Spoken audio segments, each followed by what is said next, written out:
জীবনের মধুর মাসের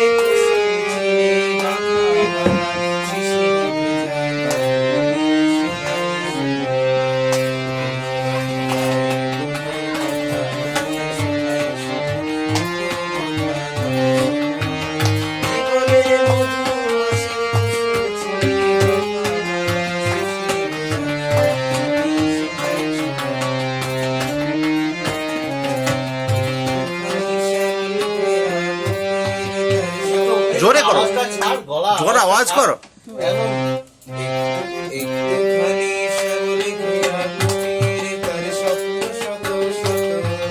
দেখা দিত দিবা শেষে রাতে, শেষে কিষান যখন আসত ফিরে, ভীম আম কাঁঠালের পিঁড়িটিতে বসত তখন সবখানি মন উজাড় করে দিত তাকে। উষানি সে কাহিনী শোনাই শোনো, কোনো এক গায়ের বধুর কথা তোমায় শোনাই শোনো, রূপ কথা নয় সে নয়। জীবনের